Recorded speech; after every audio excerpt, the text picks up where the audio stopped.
कहते हैं साध सोए जो सीधा चाले।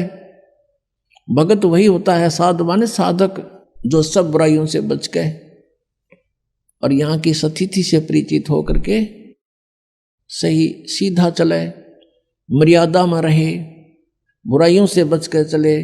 संसार के जो चोज हैं, इन चोचलों से बच्चे, नाचना गाना फंड करना डीजे बजाना, ये कोई एक भक्तों के लक्षण है। फिर उनको डर नहीं भगवान का। तो ये काल चाहता है कि ये भक्ति ना करें, नास्तिक हो जा, और ये नाचना गाना डीजे बजाना गा के ऊपर इतना खड़दू उतार दे। 2 बच्चों का संस्कार जोड़ना, 4 आदमी बैठ के ये कहना भी हम अपनी पुत्री का विवाह आपके पुत्र से करते हैं, ब्याह हो गया, इसका आगे कितना फंड कर लो बता।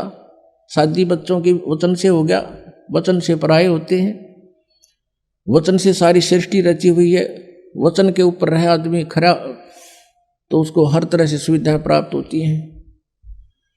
और फिर नाचना और गाना और फलाना करना, इतने दान दे दिए, वो तो अपने सिर पर भार रखना है, गधा बनना उसका। किसी के पैसे पास था रख के कभी सुखी नहीं हो सकता प्राणी। तो जब तक हमें ज्ञान नहीं है तो हम ये विष खा ही रहे थे। अब पता लग जाएगा कि ये तो बहुत भयंकर काम है। कहते हैं तुमने उस दरगाह का मैल नहीं देखा और धर्मराज के तिल तिल का लेखा। कौन बिराने बाहर न डोए। फिर जैसे कल आपको कथा सुनाई थी, एक साधु संत बन रहा था, नकली भगत ने उसको प्रार्थना किया भक्ति कर लो हमें सेवा मिल जाएगी संत की। वो उसके चौबारे में रहने लग गया। भगत सेवा करता, वो खा कर सो जाता, कुआड़ बंद करके महात्मा साधना करता है। फिर वो मृत्यु के उपरांत उसके ही घर पर बैल बना और बैलगाड़ी में जोड़ कर उसके खाए हुए के पूरे कर रहा था। जब परमात्मा गरीबदास जी को उस पर दया आ गई नकली पे, तब उसको बताया भाई तूने भक्ति करी नहीं और इसका अन्न खाया, ये पूरा करना पड़ेगा तुझे। लठ खा के कर ले ते राजी खुशी कर ले, पूरा करना पड़ेगा। फिर वो चल पड़ा अपना सीधा होके।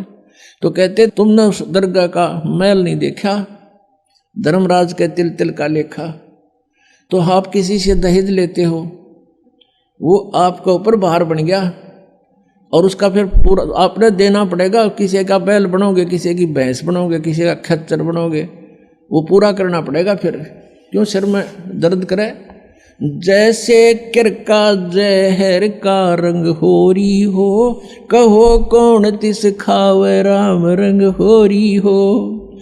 जैसे विष का कोई कण पड़ा हो किता और आपको पता है यू कण है और विष का है, हाथ भी ना लाओ, एक किसी और वस्तु से पकड़ के किरा कित फेंक काओगे। तो ऐसे जो आप ये क्रियाएं कर रहे हो, रिश्वत ले रहे हो या किसी से दहेज ले रहे हो या किसी की हेराफेरी कर रहे हो हैं या कोई ब्याज ले रहे हो, कहते हैं ये जहर खा रहे हो आप। तो गिलास के गिलास पी रहे हो और एक किरका भी जहर का खाना नहीं गवारा होगा। तो कहने का भाव ये है कि हम अज्ञानता के वश ये नालायकी कर रहे हैं और जब पता लग जाएगा इतनी भयंकर मार पड़ेगी इसकी। तो जैसे किरका जहर का रंग होरी हो, कहो कौन तिस खावे राम रंग होरी हो। कहते कौन खाओ फिर जहर ने, पता लग गया था। तो बिना ज्ञान के दुख पा रहे हम यहाँ पर। और भगवान देगा जो पूरा पट्टेगा किसी के दूसरे के धन से चोरी से।